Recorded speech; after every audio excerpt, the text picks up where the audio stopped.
On the 3rd of March 1974, Turkish Airlines Flight 981, a fully loaded McDonnell Douglas DC10 airliner, crashed minutes after the takeoff from Orly Airport, Paris.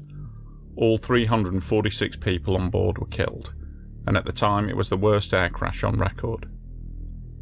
It later transpired that another DC-10 had suffered an identical accident just 2 years earlier, but had managed to land without serious incident. However, warnings went unheeded, and 2 years later the flight of Turkish Airlines 981 would end in death and disaster. During the late 1960s, 3 airline manufacturers were in competition to dominate the booming air travel market: Boeing, Lockheed, and McDonnell Douglas. While Boeing looked set to be the leader of the pack with the iconic 747 already in the air, McDonnell Douglas and Lockheed were scrambling for second place, both looking to produce a mid-sized jet to fulfill the proposal from American Airlines for a 300 to 400 seater which could take off from regular runways. Lockheed announced it was building the L1011 TriStar to fulfill this demand, and in response McDonnell Douglas announced that it would be launching the DC-10. McDonnell Douglas, suffering financial problems and desperate to stave off bankruptcy, declared that the DC-10 would beat Lockheed's TriStar to market, and it would be a better plane to boot. McDonnell Douglas lived up to their claim, and the first DC-10s were put into service in August of 1970, almost 2 years ahead of Lockheed. However, in the rush to be the first company to get their planes airborne, had McDonnell Douglas compromised on safety. On March 3, 1974, Turkish Airlines Flight 981 from Istanbul touched down safely at Paris's Orly Airport, making a brief stop before continuing on to its final destination of London. Orly Airport was in a state of chaos that day, as British BEA workers had gone on strike, causing massive disruption and passenger delays all across Europe. Stranded passengers were being reseated on any available flight back to London. Flight 981 was mostly empty after the Paris stop, and in a terrible twist of fate, took on an extra 215 passengers who would normally have been travelling back on other planes. After a short delay boarding the extra passengers, Flight 981 took off just after midday for the short 1-hour flight to London. The first few minutes of the flight were uneventful, and the plane climbed normally, heading towards its cruising altitude of 23,000 feet. Suddenly, as the plane reached around 12,000 feet, it was rocked by a violent explosion. The rearmost 2 rows of seats were sucked straight through the cabin floor, and the 6 passengers sitting there were blown out through a hole in the side of the fuselage. The pilots, Captain Nejat Berkots and First Officer Oral Ulsman, had no idea what had just happened in the back of the passenger cabin, but what they did know was that the airliner was suddenly out of control, diving towards the ground. The desperate struggle to control the falling plane was captured on the cockpit voice recorder. Berkots. What happened? Ulsman, the cabin blew out. Berkots, are you sure? The plane yawed violently to the left and began diving steeply. The plane is diving so fast that the airspeed warning begins to sound. The plane will start to break up in midair if it goes much faster. Berkots, bring it up. Pull her nose up. Ulsman, I can't bring it up. She's not responding. Nothing is left. 7,000 feet. Berkots, it looks like we're going to hit the ground. Speed. The plane is now going so fast that the nose begins to lift of its own accord, hence the cry of speed from Captain Berkots. Ulsman powered the engines in a last-ditch effort to gain altitude, but it was no use. In the final few moments there's only silence as the pilots desperately try to pull up the nose of the doomed airliner. At 12:41 PM, just 70 seconds after the explosion, Flight 981 ploughs into the trees of the Ermenonville forest at nearly 800 kilometers an hour. Smashing through the forest for almost a kilometer, the plane and everybody on board disintegrate into thousands of fragments. All 346 people are killed instantly.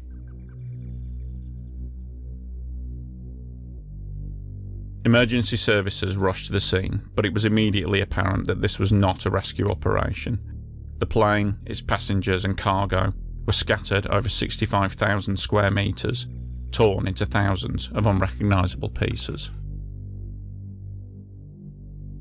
Only the engines, an odd wheel, and a small part of the fuselage remained identifiable as having come from an aircraft.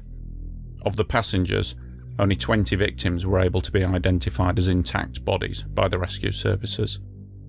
The macabre clean-up process began. Hundreds of thousands of plane fragments and an estimated 20,000 body parts are collected by the rescue service personnel and volunteers. A very grim task indeed. It's quickly established that not all of the wreckage is in the Ermenonville forest. The rear cargo door, some luggage, and the rear 2 rows of seats containing 6 victims are found some 15 kilometres away in a field outside a village called St. Pathos. The initial cause for the crash had been discovered. The rear cargo door lock had failed, resulting in an explosive decompression in the cargo bay. This in turn collapsed the cabin floor above, dragging the seats and the 6 passengers down and out through the wide open cargo door. But why had this caused the plane to crash? The plane was still intact with engine power and it had a functioning crew. The reason was that the control cables to the rear tail rudder, the rear engine and flaps all ran through the floor where the rear seats were located. As these seats were torn through the floor, the control cables were severed. From that point on, the pitch of the plane became impossible to control, and all aboard were doomed.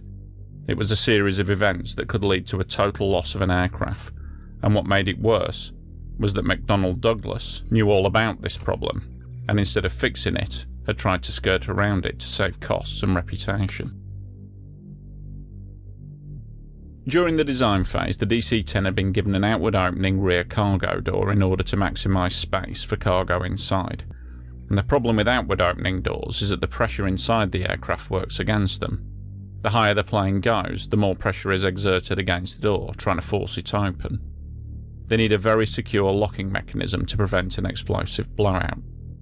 And you could make a whole video about the door lock mechanism and why it failed, but suffice to say that the overly complex design they came up with was not only likely to fail under certain conditions, but it also had a problem that the door could appear to be locked and safe when in fact it wasn't.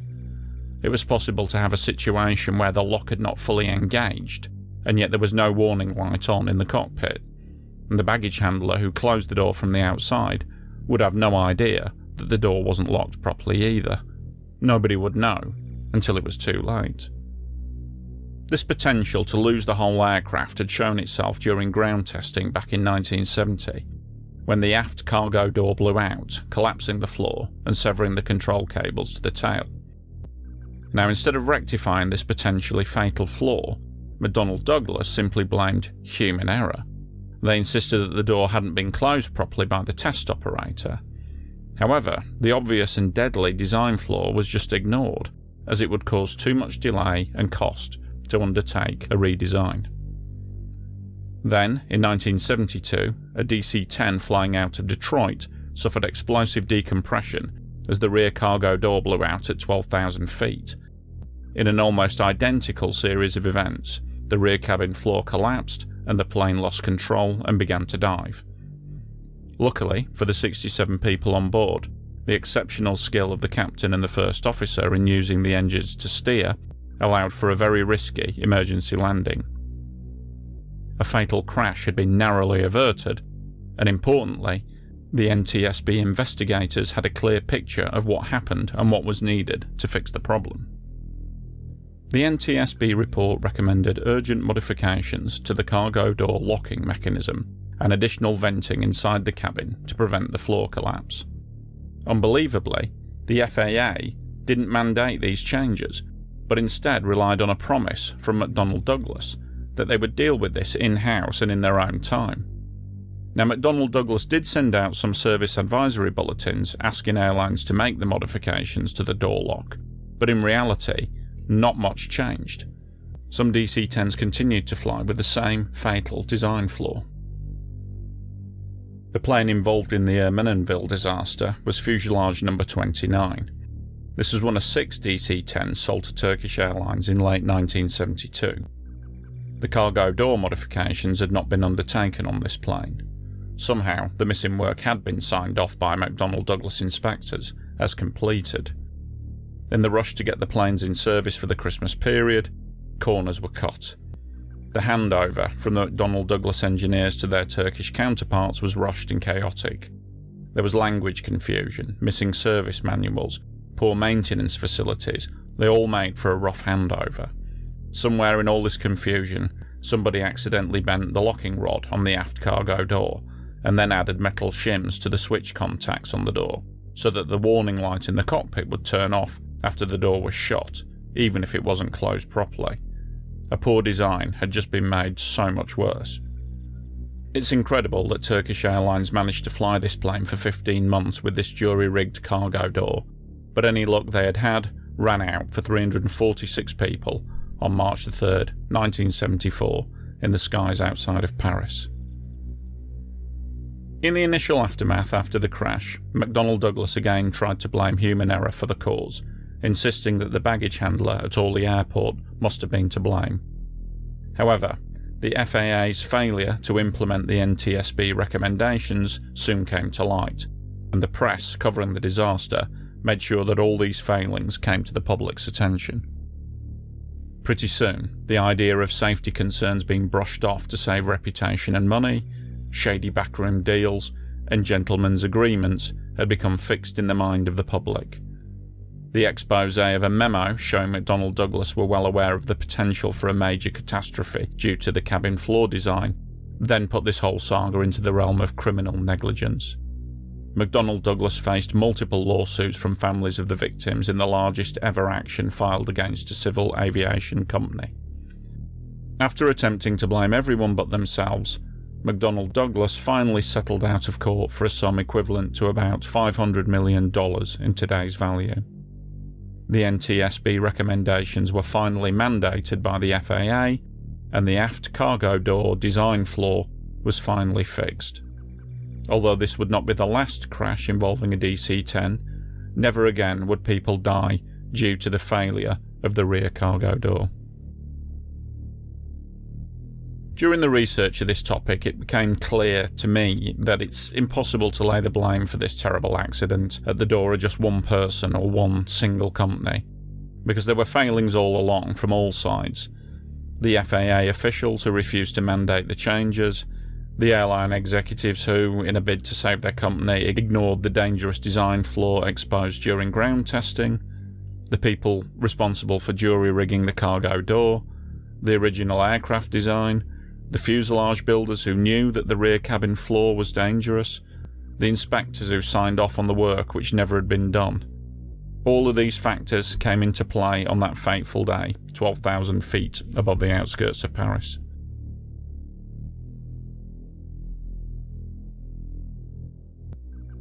There is a memorial to the victims of Flight 981, accessible on foot, deep inside the Ermenonville forest. It's often visited by the families of the victims of the tragedy. Even today, people walking in the forest are still finding fragments of the doomed airliner in the undergrowth, tiny reminders of the tragedy that took place here all those years ago. To some extent, the physical and mental scars of the disaster still remain today, and probably will for years to come.